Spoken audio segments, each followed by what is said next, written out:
Our next inductee was one of the leading forces in the growth of Trinity women's rowing into a national power. Ladies and gentlemen, Sue Proctor. From the class of 1980 in the sport of women's rowing, Susan Proctor. In the early days of women's rowing, we were looking for good athletes more than people who had rowed before. Sue had been a track athlete at St. Paul's School. She threw the discus and the shot put. It was very clear right from the beginning that she would get in a boat and would not mess around. She was pulling very hard. She became kind of famous for that. She was big and strong. She was a great teammate, a quiet person who led with intensity and by example. In 1979, Sue rode in the sixth seat and was there with some other very fine athletes. We had an undefeated season, and we came in second at the Dad Vail, which is the small college national championships. The next year, another undefeated season, 1980, and that year Trinity won the national championship, Sue's senior year. A pattern was established that Trinity women's rowing was going to be excellent, and for many years Trinity was at the top of small college rowing. We are here to acknowledge Sue as one of the best women in Trinity rowing history.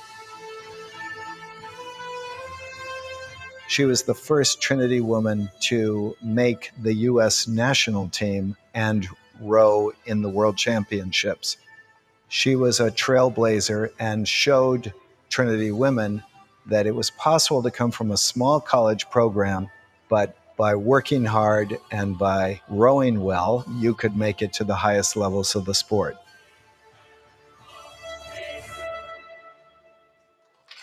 Ladies and gentlemen, Sue Proctor.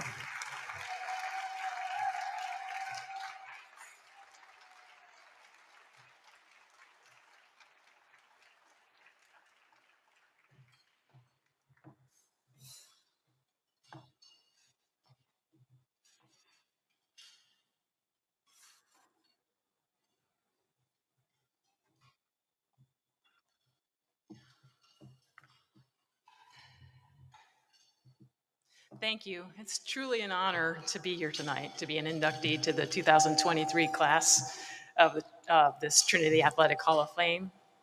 Thank you, Drew, for your introduction, for those of you who nominated me, and Andy and John Holt for your special introduction video, to Dr. Berger Sweeney and the college. And thank you, Lindsay, Gwen, Elizabeth, Peter, and all of you who worked behind the scenes to organize this celebration this weekend.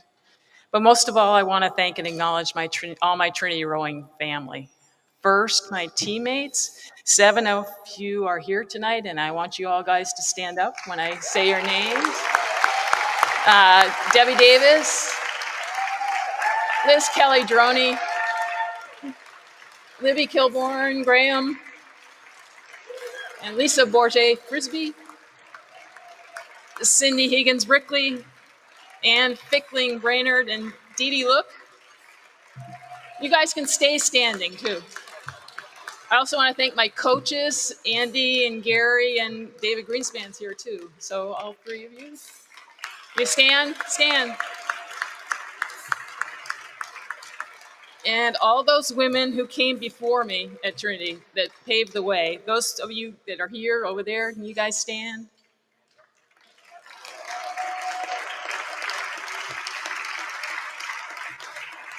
And all the rowers that came after me, and those of you that are here, can you all stand? There are a lot of us here.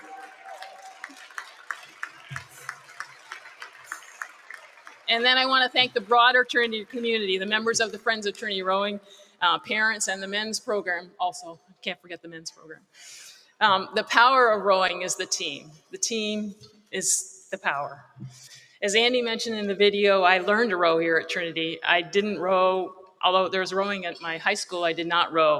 But I knew when I came to Trinity, I wanted to row. I wanted to learn. So seeing the crew shell out on the lawn in front of Mather was just a teaser. I already knew that I wanted to. As a freshman, after rowing for about a month and a half learning to row. I rowed at the head of the Charles, and I was hooked. During both my freshman and sophomore years, the women's rowing season was just in the fall, so we raced in a series of head races rather than the one-on-one 2,000-meter races. And then in my junior and senior years, our season switched to the spring, which is the official collegiate rowing season. During the winters, we rowed inside in the tanks and trained on the old ergometers, which are truly torture machines and nothing like the current Concept 2 ergometers at all. Over spring vacation, we rowed double sessions here on the Connecticut River. Thankfully, the weather and the spring water levels were generally cooperative. But I actually remember I got sun poisoning on the tops of my hands from the glare off the water during one of those spring breaks. With every spring practice and each race victory as a boat, we created a team. We learned over time how to be in sync and how to make the boat swing. Swing is a definitive rowing term. It is not easily defined, but every rower who has experienced it knows what I'm talking about. Here's one description of swing that I found that I think captures its essence. I'm paraphrasing, but it's the sense that the physical effort of moving the boat is magical. The boat feels like it's flying. There's an effort to maintain and increase the speed eases. As the effort to maintain and increase the speed eases, the boat just glides forward, and everybody in the boat feels it. But most importantly, you can't force it by pulling harder. Brute force doesn't work. Achieving swing only occurs when everyone in the boat is exerting maximal physical power, all while maintaining the precision of smoothness together. In my junior year, we launched into an undefeated regular season up to the Dad Vail Championships, where we came in second to Ithaca, who we had beat 2 weeks before in the regular season.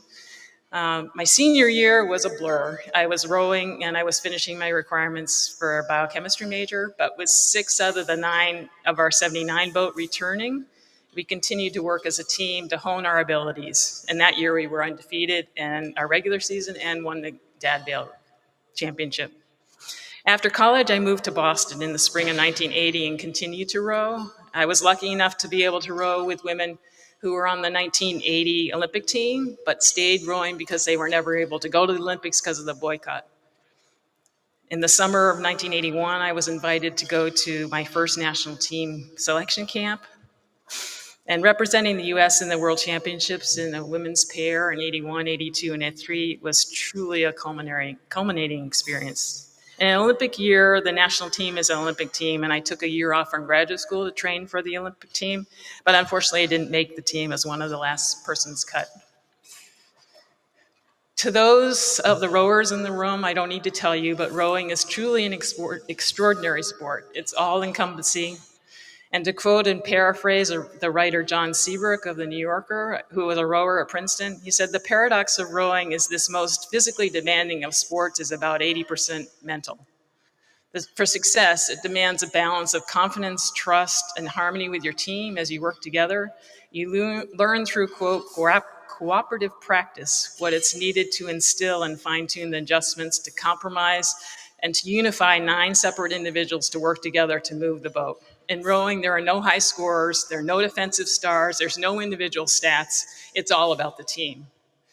And looking back, the experience that I had at Trinity of learning to recognize the power of the team and be successful as a team is what helped guide my development as a scientist.